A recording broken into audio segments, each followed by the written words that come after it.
Social democratic party of India రాష్ట్ర కార్యవర్గ సభ్యులు అబ్దుల్ సత్తార్ ఆధ్వర్యంలో ఒంగోలులో గోరంట్ల సర్కిల్ నుంచి మౌలానా అబుల్ కలాం ఆజాద్ విగ్రహం వరకు ర్యాలీగా నిర్వహించి నల్ల బ్యాడ్జీలు ధరించి నిరసన తెలిపారు. రాష్ట్ర కార్యవర్గ సభ్యులు అబ్దుల్ సత్తార్ మాట్లాడుతూ డిసెంబర్ 6వ తేదీ యావత్ భారతీయులకు విషాదాన్ని మిగిల్చిందని, సంవత్సరాల తేడా ఉన్న డిసెంబర్ 6న భారతరత్న డాక్టర్ బాబాసాహెబ్ అంబేద్కర్ నిర్మాణం మరియు దేశ వారసత్వ సంపద బాబ్రీ మసీద్ కోల్పోవడం, అలాగే ఉమ్మీద్ పోర్టల్ కూడా 6వ తేదీ ముగియడం ఏమిటంటూ ఆవేదన వ్యక్తం చేశారు. సామాజిక వర్గాల మీద గుంపు దాడులు, భౌతిక దాడులు, మహిళలను నగ్నంగా కిలోమీటర్ల కొద్దీ పరిగెత్తించి చంపుతుంటే ఈ దేశంలో ప్రజాస్వామ్యం ఎక్కడని ఆగ్రహం వ్యక్తం చేశారు. బీజేపీ ప్రభుత్వానికి పార్లమెంట్లో బలం లేదని, 4 పార్టీలను కలుపుకొని అతుకుల బొంతగా ఉందని, ఇటువంటి ప్రభుత్వాలను పడగొట్టడం సులభమని, దేశంలో ఆకలి చావులు, నిరుద్యోగం, ఉపాధి లేక సంక్షేమం కోసం ప్రజలు ప్రయత్నిస్తుంటే కోట్ల డబ్బులు వృధాగా ఖర్చు చేస్తూ ప్రజల్లో మూఢనమ్మకాలు పెంచుతున్నారని అన్నారు. వారసత్వ కట్టడాల రక్షణ చట్టం ఉన్నప్పటికీ ఇలా జరగడం ప్రతి ఒక్కరూ ఎంపీలను నిలదీయాలని అన్నారు. చివరిగా ఈ రోజు నుంచి ఎక్కడ ప్రార్థన ఆలయాలపై దాడులు జరిగినా ప్రజాప్రతినిధులు రాజీనామాలు చేయాలని, ముస్లిం మాన ప్రాణ ఆస్తుల నష్టానికి ప్రభుత్వం బాధ్యత వహించాలని, వక్ఫ్ ఉమ్మీద్ యాప్ గడువును పెంచాలని డిమాండ్ చేశారు. ఈ కార్యక్రమంలో మైనార్టీ నాయకులు తదితరులు పాల్గొన్నారు.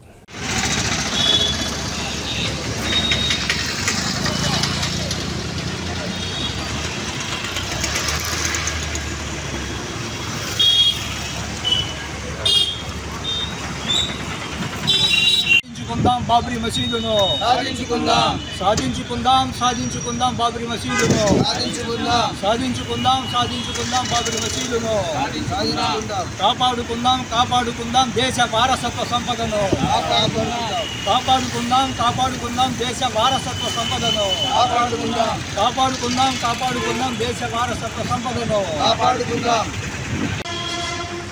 సోదరులారా, నా పేరు Abdul Sattar, social democratic party of India రాష్ట్ర కార్యవర్గ సభ్యులు.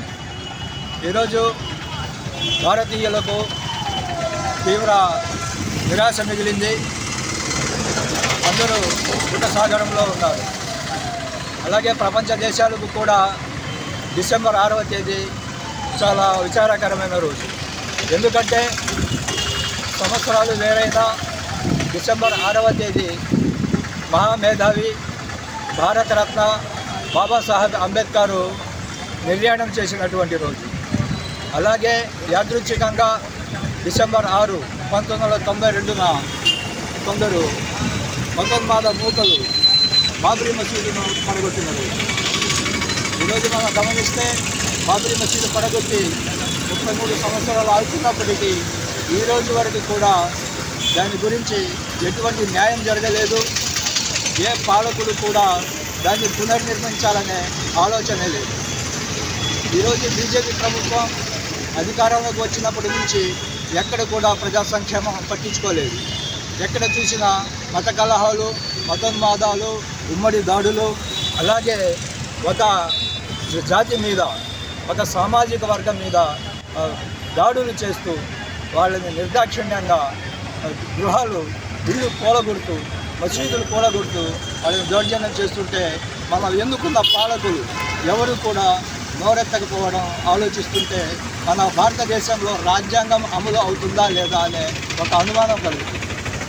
ఇటువంటి అప్రజాస్వామిక చర్యలను ఖండించినటువంటి మేధావులు కూడా, ప్రజా సంఘాలు కూడా నోరెత్తకపోవడం చాలా ఆశ్చర్యంగా ఉంది.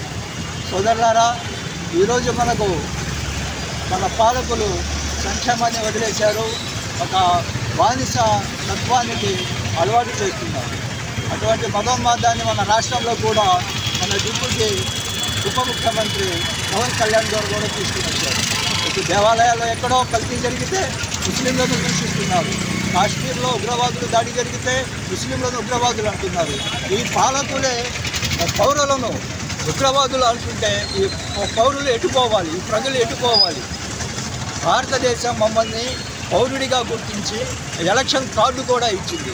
అటువంటి మా భారతీయులను కూడా మీరు భారతీయులు కాదు, మీరు వెళ్ళిపోండి అంటుంటే ఇదేమి ప్రజాస్వామ్యం, ఇదేమి రాజ్యాంగం అని నేను ప్రశ్నిస్తున్నాను. సోదరులారా, మేము ఒకటే డిమాండ్ చేస్తున్నాం, భవిష్యత్తులో మాకు బాబ్రీ మసీదు మేము నిర్మించుకుంటాము. 1993 వర్షిప్ యాక్ట్, వారసత్వ కట్టడాలు ఎలా ఉన్నాయో అలా ఉండాల్సినటువంటి ఉండకుండా దాన్ని తుంగలోనే తగ్గారు. ఎంపీలు పార్లమెంట్లో చట్టాలు చేసుకుని కూడా తిరిగి ఆ చట్టాలను అమలు చేయకపోవడం అనేది చాలా విచారకరమైన విషయము. కాబట్టి వర్షిప్ యాక్ట్ను బలంగా మనం అమలు చేయాలి. ఈ రోజు నుంచి ఎక్కడ కూడా ఒక్క మసీదు మీద కానీ దాడి జరిగినా సరే ఆ ప్రాంతపు ఎమ్మెల్యే కానీ ఎంపీ కానీ రాజీనామా చేయాలని మేము డిమాండ్ చేస్తున్నాం. అలాగే వక్ఫ్ విషయంలో ఈరోజు మత పెద్దలు ముస్లింలను ఒక విధంగా పావులుగా వాడుకుంటున్నారు.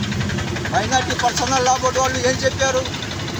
ఇంకా సరైనటువంటి న్యాయం జరగలేదు, ముస్లింల మెడల మీద కత్తి వేలాడుతుంది అన్నారు. సుప్రీంకోర్టు తీర్పు రాకముందే ఉమ్మీద్ యాప్ను ప్రకటించారు. ఉమ్మీద్ యాప్లో మొత్తం ఆస్తులను జమ చేయమన్నారు. కానీ దానికి సమయం సరిపోవడం లేదు. మాకు సమయం పెంచండి అంటే ఈరోజు వరకు కూడా ఏ ప్రభుత్వాలు కానీ కేంద్ర ప్రభుత్వం కానీ ససేమిరా ఒప్పుకోవడం లేదు. మరి ఇటువంటి ఆస్తులను ఏం చేయాలి? మీరు అదాని అంబానీలకు కట్టబెట్టడానికి చూస్తున్నారా? మేము ఒకటే హెచ్చరిస్తున్నాం, ఈ రాష్ట్ర ప్రభుత్వాన్ని కానీ కేంద్ర ప్రభుత్వాన్ని కానీ మా ముస్లింల జోలికి వచ్చిన ముస్లిం మత గృహాలకు మసీదులకు వచ్చిన మీరు మా ఆస్తులను దోచుకోవాలని చూసుకున్నాం. మేము ఊరుకునేది లేదు. రాబోయే ఎన్నికల్లో మేము ఖచ్చితంగా మీకు గట్టిగా జవాబు చెప్తామని హెచ్చరిస్తున్నాం. జై ఎస్డిపిఐ, జై జై ఎస్డిపిఐ.